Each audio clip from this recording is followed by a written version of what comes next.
Hi po, mga magandang araw po sa inyo lahat. Mga kasuki natin dyan, mga suki natin na tagapagpanood sa atin dito sa ating programang Boy Manok. At syempre sa ating future na suki na rin sa ating manukan na business. Pag-usapan po natin ngayon yung kung papaano po makahanap po ng magandang pwesto para sa ating lechon manok business po. At gagamit po tayo ng teknolohiya. Siyempre yung existing na yan dyan, matagal-tagal na rin po yan. Yan po ang tinatawag natin yung sa Google Map. So yun yung tatargetin natin at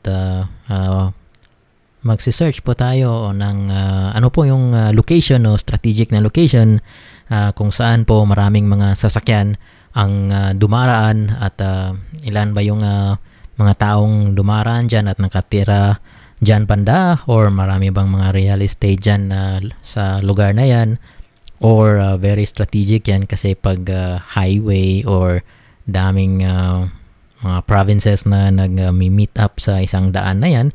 Pero syempre yung i-consider po din natin yung location mismo, kasi yung pag magre-renta tayo ng yung location natin dyan para sa ating itatayong manukan na business. Ito po yung lechon manok business.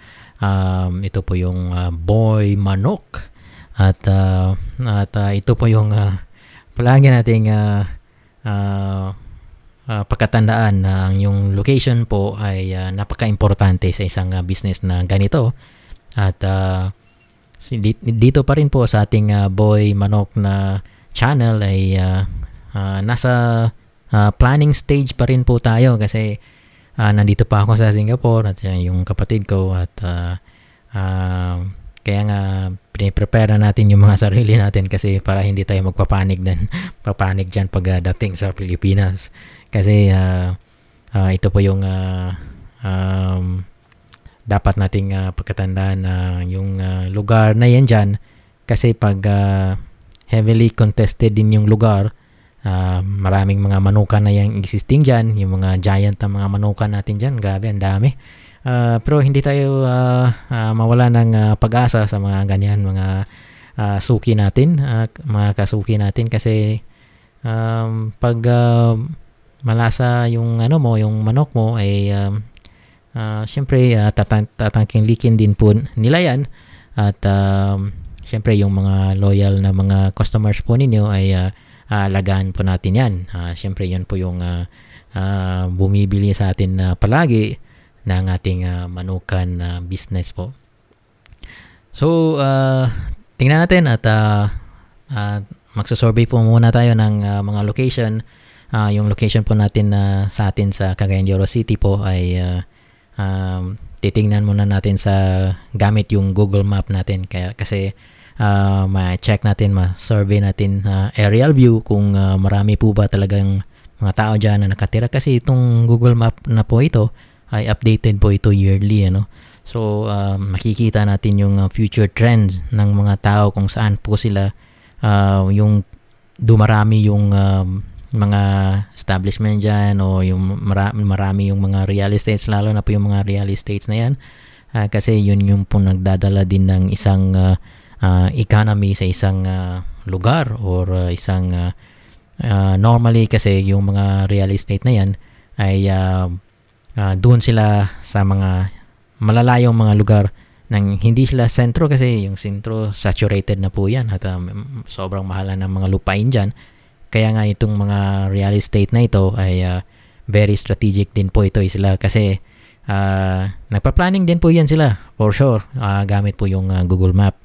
So tara at mga suki natin at future suki natin dito sa ating Boy Manok. Okay, balik po tayo mga suki natin dito sa Boy Manok. Gagawin po natin ay kung yung mga tao po natin na hindi masyadong mga techie, or hindi masyadong mga paanong magse-search ng Google po, para sa mga beginners lang po ito, talagang totally beginners po. Ituturo ko po sa inyo paano bang gumamit ng Google Map. So para at least makita natin kung talaga bang yung location natin na mabivisit natin kahit sa virtual man lang. At depende po sa taon na kailan po ito na capture ng isang Google na yung mga sasakyan nila na nagre-record po na may malaking parang isang malaking 360 na camera po na while tumatakbo po yung sasakyan ng Google na yan ay nagre-record po yan ng 360 degrees na yung mga camera po niya ay nagre-record ng sobrang linaw po ng pagkakuha. So ang location po na titingnan po natin ngayon is ito po yung siyempre sa city po namin kasi taga doon po kami. Diyan po sa lungsod ng Cagayan de Oro City. At kung ano po yung lugar ninyo, isa-search lang po ninyo gamit po yung of course yung itong google.com.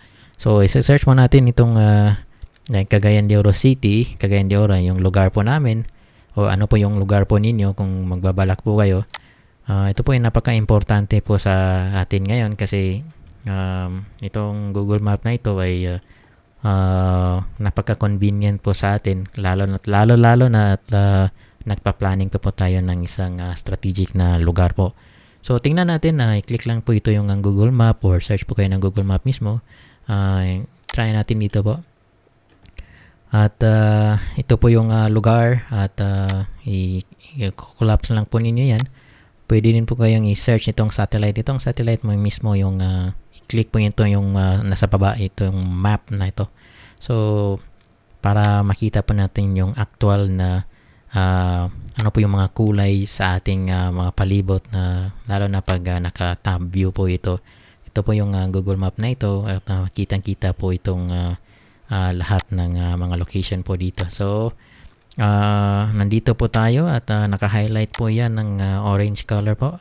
At kung gusto niyo magse-search po dito dito sa banda, more on specific like lagyan po natin ng Carmen for example po.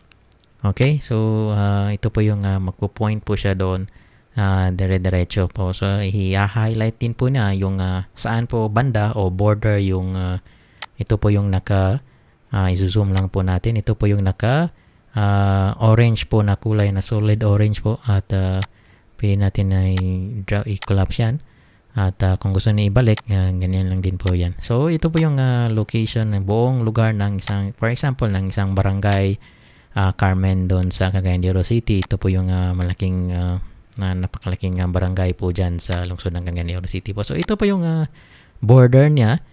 Ito po yung nakalagay na orange color. So ito po yung saan po yung hangganan ng isang lugar para alam din natin kung gusto niyo pipili ng isang lugar like gusto mo na nakarehistro ka lang diyan sa nakarehistro ka yung business mo diyan sa barangay level na business type po ng like for example doon ka sa DTI po at kasi sa DTI din kasi naka by region or by barangay and then by region po.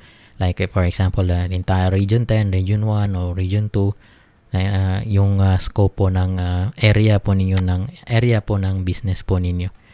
So for example, kukuha po kayo ng business name. So ito po yung nakalagay dito sa Carmen kung gusto po niyo diyon na for example sa isang specific sa isang barangay ay pipili po kayo ito po yung at saka pipili po kayo kung saan po kayong lugar na dapat gusto nyong mabilong po. So, ito po yung naka-highlight na border po ng ito. So, for example, hindi ako naka-bound sa isang specific na lugar po. Titignan natin yung isang lugar kung saan po ba yung mas maraming nakatirang mga tao po. For example, may maraming mga villages po dito sa like barangay Balulang. Ito po yung mga ano po natin dito, yung mga development ng tulay dyan, yun yung mga bagong development dyan. So kung gusto niyo bungad mismo ng may tulay dyan, gamit po kayo nito for example ito po naghanap tayo ng mga location ngayon At ito po yung strategic. So makikita natin sa overview po ng Google Map na ito. Ito po ay updated sa taong ito. Meron po itong sa below, ito po yung map data at 2020. So ito po yung nakalagay dyan. So yearly po nag-update po yung Google natin dyan. So Google is our friend. Ika nga. So for example, mga kasuki natin dito ay i-drop natin to. Ito yung tao, ito po yung may maliit na tao po dito, itong nakakulay yellow po. Ito po yung naka street view images po yan. So kung gusto niyo bibisita sa isang lugar, i-click niyo lang po itong yellow na ito na may isang nakatayong tao na icon po. So pag i-click niyo yan po, ito po yung lalabas. Ito yung lahat ng mga kulay na blue, ano? Ito po yung available na record po ng Google. Okay, so kaya nga itong like Buena Oro covered or ito po yung mga lugar natin dyan. So makikita natin strategically ito po yung mga lugar nito. So ito po yung buong syudad. Titignan natin kung for example, kung gusto nyo doon kayo sa sentro mismo ng isang syudad, ay napakalaking area po nito, ano, kung gusto niyo kung saan din yung nakaplano ninyo. So kung gusto niyo ba sa city or hindi. So kumbaga pag i-drop natin yan sa dito banda sa may tulay diyan, gusto natin dito sa diyan sa Rotonda, for example po. Ito po yung lugar kung saan ito po yung napaka-center, isa sa mga sentro ng Cagayan de Oro City po. So, kung gusto niyo dyan maghanap ng mga, for example nito, may isang space for rent dyan. But ito po yung last captured ng Google. Ito sa baba po, image capture. Is on June 2018 pa po ito. So, malamang may naka-occupy na po sa mga lugar na ito or hindi. So, ito po, itatakbo po natin konti. Ito po yung City Hall ng Cagayan de Oro City po. So, kung dyan kayo mismo, for sure, yung location dyan ay, syempre, mahal na rin yan. Yung location na yan dyan. So, kasi may isang simbahan dyan. At dito din is, kung may budget po kayo, ay doon po kayo maglalagay ng ang manukan po natin o kahit anong business po yan. So, dadako po tayo sa ibang lugar kasi yung target po natin is hindi masyadong sobrang mahal na location po. So, makikita natin sa isang lugar kung may survey po natin. Dati wala itong mga lugar na ito dito, itong mga real estates po dito. Dati puro mga royan dyan, mga nakatiwangwang na mga lupa lang dyan. Parang naka-forest na area dyan. So, ngayon is sobrang dami na po. Makikita po ninyo dito sa ating trend kung itong banda dito is dumarami yung mga tao. At saka dito din banda sa dito sa forest home o ano kayo dyan. Ito po yung tinatarget nating location, saan po kumbaga marami mga tao dyan. Ito po yung dating airport ng Cagayan de Oro City. For example, dito tayo sa bandang ganito. Ito po yung Barangay Lumbia, no? So, may mga nakatayo na ring bago to sila. Kasi makikita po ninyo sa satellite images po ng Google. May kasalukuyan pa pong nagtumatayo ng mga dyan, yung mga real estate dyan. So, for example, dito po ito yung mga strategic na lugar po din na nakikita natin dito sa Google Map na ito. So, ito po yung highway papuntang ito po yung highway papuntang kung gusto mo yung papasok at lalabas ng Cagayan de Oro City, ito po yung naka-blue na ito na daming blue dito. Ito po ay papuntang Bukidnon o Talakag. So, yung mga daan na katulad nito, ito may mga daan na nagko-cross sila. Ito po yung tignan natin. Isa sa mga titignan natin. Okay? Ito po ay papuntang Bukidnon din, pero ibang part ng Bukidnon at dito rin ay papuntang Talakag na at Bukidnon pa rin. So ito yung mga business na ganito. For sure, yung mga lupa dito, yung nang magre-renta ka ay medyo hindi rin siya masyadong kamahalan ano. Pero very strategic din yung lugar niya. Makikita niyo kasi naka-corner siya. So madaming mga taong dumaraan dito. Okay, so pero wala masyadong mga real estate banda kasi medyo malayo-layo pa yung mga real estate. Ito lang po yung for example natin ano. So ito po yung papuntang Bongon. So ganito for example kakatokin natin yung bahay na ito for example. Or dito banda sa isang itong bahay din na ito ay pwede po siya. Pero may malaking karatula po tayong ilalagay dyan. For example, of course, like yung very attractive, like for example, assuming ito po yung karatula natin na nagla-lights up po siya or attractive po, eye-catching po yung mga banners po natin na may kulay o iilaw siya pag gabi. So, yung mga dumaraan dito, papunta sa baba o papuntang paitaas, ay pwede silang maka-drop by dyan. Like, ito po yung ihinto sila at bibili ng ating panindang lechon manok po. So, ito po yung lalabas dyan. Ito po yung tindahan din dito. So, ito yung mga klase mga location natin na hahanapin. Ano? So, balik po tayo. Click mo natin yung left arrow dito. Babalik po tayo sa top view ng ating satellite images. So, click mo natin ulit yung yellow icon na street view dito para makita natin yung available na pwede nating i-zoom in, zoom out lang po yun. Kung may mouse po kayo na may ano ba yan, may ruler dyan. Okay, so pwede nyo i-zoom in, zoom out po. Okay, meron din po dito, zoom out, zoom in, may icon din po siya dito. So okay, kung hindi po yung yung mouse po niya. Isa rin sa ating nakikitang strategic din po na lugar ay ito po yung trend dito ay dumarami yung mga real estate dito. Ito bago lang to.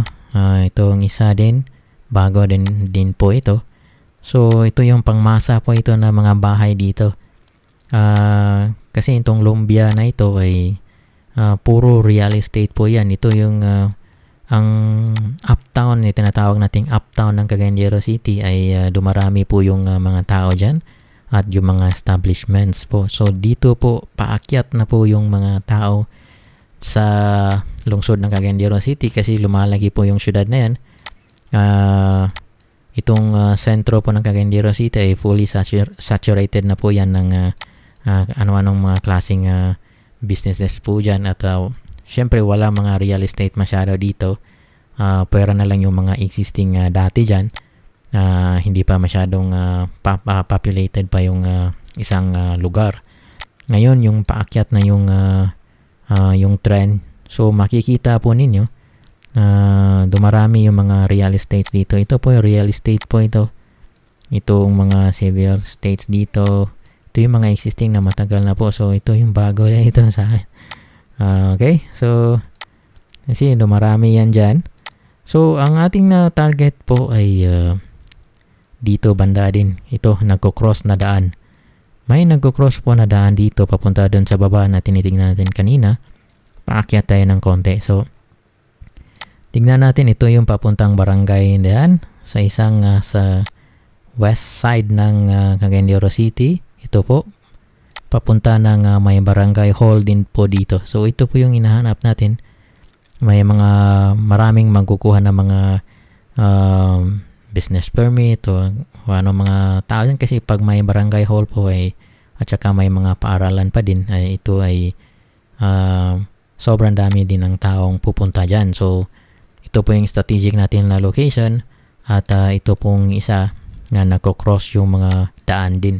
Ito po yung tinatawag na naka-crossing po siya. So tingnan natin dito sa banda kung ano po yung masasurvey na natin po kasi wala pa tayong mga ito po yung 2018 na rin na capture. So bago-bago pa rin po. So makikita natin kung anong klase mga businesses dyan. So kung pwede natin din nakamark na rin po itong mga location natin. So makikita natin kung saan po tayo So ito po may ugis dito. So makikita makikita natin po na may mga existing na lechon manok dito sa banda. So strategic din po ito yung mga position nila dito. Ito din po yung the barn dyan. So dalawa silang existing na manukan, but na parang naka 50 meters lang sila yung distance nila. So iwasan natin ng konti, or pwede kayong sumugal dyan kasi yung tao naman maghahanap din ng ibang timpla ng manok din yan. Ito po yung strategic natin na location dito ay ano na po siya, naka fully concrete na rin po, at medyo hindi na masyadong dudugo pa yung pera natin dyan pag sa pag-renovate. So konti lang renovation dyan, lagyan lang ng konting chimney dyan, lalabas yung aso, tinatawag sa amin, o yung usok ng parang lechon manok natin, yung lechon manok natin. So ito din pwede ka rin dito mag-i-inquire din kung hindi po available yung isa. For example dito nakatiwangwang lang, magtatanong-tanong tayo dito banda kung interesado pa po silang parentahan po ito. Pero pag ganitong klase po ay ano na rin po ito yung tawag natin yung ito 2018 pa po ito, baka mayroon na po ito ngayon kasi 2022 years ago na rin itong Google image na ito na na-capture po. So ito po yung lugar. Okay, so ito parang medyo gagasto ka pa ng konti, depende na rin sa may-ari ng pagrerentahan natin, no? So ito ay meron na rin silang existing na mga paninda dito. Ito walang tao, iwan lang natin kung ano. So ito yung mga very strategic po ng mga location din, kaya nga nandun yung mga existing na mga malalaki mga manukan natin dyan. Kasi alam nilang maraming mga tao na dumaraan dito. So ito po na lugar na ito ay ito din papuntang Bukidnon. So strategic din siya, or kung walang bakante dyan, hanap tayo ng iba na medyo malapit-lapit din sa City Hall, or kahit mga barangay. For example ganito po, hindi pa po masyadong saturated dito na banda. Magsusurvey tayo na kung may existing na mga manok din po dito o wala. Kasi makikita natin, for example, timeout lechon manok and lempo. So meron na rin po dito. Tingnan natin kung meron nga po ba. So drop natin yung Google natin, survey natin po. Dito sa bandang ito ay wala naman siya, puro naman mga tindahan naman. Wala na siguro yun, hindi nag-exist. For example na mga ganito po ay kakatok tayo dito, at saka malapit lang din sa City Hall ng isang lugar po dito, isang barangay po dito sa Cagayan de Oro. So ito po yung Lumbiana City Hall. So alam natin kung itong lugar na ito ay for sure maraming mga tao na magpupunta dito at magkukumpul-kumpulan siguro So ito yun mga sugi. So pwede rin tayo dito sa kakatokin natin ito, pero hindi pa po kasi siya fully concrete na so gagasto ka pa medyo malaki. So hanap-hanap lang din tayo, may paaralan din dyan, although COVID ngayon, so walang mapasok na mga paaralan ngayon, wala masyadong tao dito, pero maraming dumaraan pa rin sa mga lugar na ito. Hanap tayo ng konti dito banda.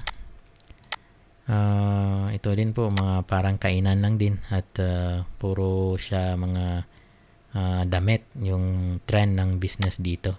So ito po yung in front ng isang eskwelahan po dito.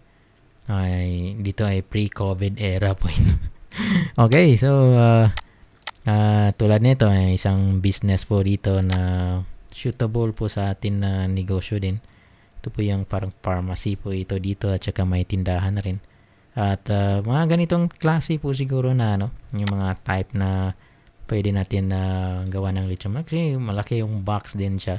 Naka-box type yung ano at saka may pwede din lagyan ng shattered yan. Shatter na ano yung parang roll up pa-installan. Sana may roll up na nang available yung parintahan kasi hindi na tayo gagasto pa sa mga ganyang bagay po. Okay po. So siguro ito yung mga strategic natin yung in front ng paaralan at hindi masyadong bibo yung lugar na yan, hindi masyadong commercialized pa. Kasi pag masyadong commercialized na yung lugar, for example, saturated na masyado, sobrang laki na ng rentahan dyan. So, yun lang po yung i-consider natin sa paghahanap natin ng location po natin. So, mas mabuti ito ngayon kasi may Google Map na kahit na malayo po tayo, hindi tayo nakakapunta po doon agad-agad kasi sinosurvey pa po natin. Hindi po tayo nagsasayang ng oras po sa paghahanap ng magandang lokasyon po sa ating tatayuing anong klase pong business po yan ay for example ito ay pagkain po ito, lechon manok. So for sure hahanap tayo ng maraming taong dumaraan at sa mga sasakyan na dumaraan din. So ito yung pinaplanning po natin sa ating Boy Manok pa. So ito po pa muna at yun po yung major na i-consider po natin. So pero po kung may malaki-laking budget po din kaya dyan syempre punta po tayo doon sa sentro na po. So sa sentro naman sa ganun din po titingnan natin yung location po at maraming taong dumaraan, main highway rin po yan ba o hindi. Yun po yung mga dyan. Pero katulad nito ay may mga bagong tinatayong infrastructure na ito hindi pa natapos na tulay ay for sure dito din po sa bandang ito dito po lalabas yung mga sasakyan dyan na papasok kasi itong lugar na ito is diretso po siya na nagkukonekta po sa isang malaking bloke ng real estate. So ito po yung maraming tao dito for sure kasi sobrang laki na ng mga bahay dito, maraming mga nakatira kasi kumpul-kumpul din. So ilang libo po kaya mga pamilya nandyan. So daraan po dito mga bagong ruta ng mga sasakyan kasi bago po itong tulay na ito ng lungsod ng Cagayan City. At dito po tayo tignan natin dito banda na mga area na ito. So kung ito ay hindi siya masyadong saturated pa din po itong lugar na ito. So pwede tayo mag-i-inquire dito banda kung tulad nito may mga lugar-lugar din dyan. So may mga existing na mga infrastructure. Pwede din yan mabisitahan natin kung kasi 18 pa rin po ito na image. Baka may nakarenta na yun dyan existing o wala. Hindi natin alam po. So, yan po yung sinasurvey muna natin. At salamat po sa tune in po dito sa ating programang Boy Manok. At ito po yung mga kasuki natin dyan. Okay. Yun po mga suki natin dito sa ating Boy Manok na future lechon manok po sa atin. Future na lechon manok po na business natin po dito sa ating Boy Manok na channel dito sa ating programa ng Boy Manok. Syempre dito din sa maraming salamat po at I hope naka-impart po ako ng isang tutorial na rin po ito kasi ito po yung isang scout po. Ito po yung paghahanap po natin ng isang lugar or strategic na isang lugar at yung depende sa category or depende sa ating gusto po na ano po yung klaseng lugar dyan. Doon ka ba mismo sa sentro ng isang malaking syudad or doon ka mismo sa medyo outskirt ng konti ng main city o doon mismo sa bagong sumisibol na mga trends kung saan po dumarami yung mga tao sa isang lugar na yan dyan. At doon po ngayon ay mas madali na lang natin na mahanap at makikita kasi virtual na rin po yung pagbisita natin sa isang lugar. Kung very strategic po yung lugar na yan, pwede natin i-marking doon sa ating Google Map at makita natin doon at nakahilera na po yung plano natin kung saan nakaplano na lahat kung saan tayo pupunta. Meron tayong plan A, plan B doon na location natin sa strategic na location. So kung wala din po doon sa nakalagay natin kasi hindi po yun siya updated, maybe 2 years ang time po ng pag-update po ng Google na yan. Okay, so yun po pupuntahan natin at kung saan po yung gusto natin at saka yung murang renta lang po yung hanap po na natin muna. At titignan natin po mga suki natin dito sa Boy Manok. Kasi naghahanap pa tayo. Ito po yung planning stage pa rin po natin dito sa ating Boy Manok na lechon business po na business po natin sa in the future po. So I hope naka-impart po ako sa inyo at yung mga hindi pa po masyadong techie dyan, I hope naka-impart po ako sa inyo kung paano po maghahanap po ng isang magandang location po. Existing na po yan, libre lang po yan ng Google Map na yan at makita natin kung saan magandang pwesto o bloke ng mga tao nandyan. Okay, at kita po tayo sa susunod natin na inquiries po dito at planning stage dito sa ating Boy Manok na Lechon Manok. At maraming salamat po sa panonood at pagsubaybay dito sa ating channel na ito. Ito yung Boy Manok. Muli, ito po si Paul na OFW po dito sa Singapore at kita tayo sa susunod natin na video po dito sa ating Boy Manok. May God bless us all. Thank you and bye-bye!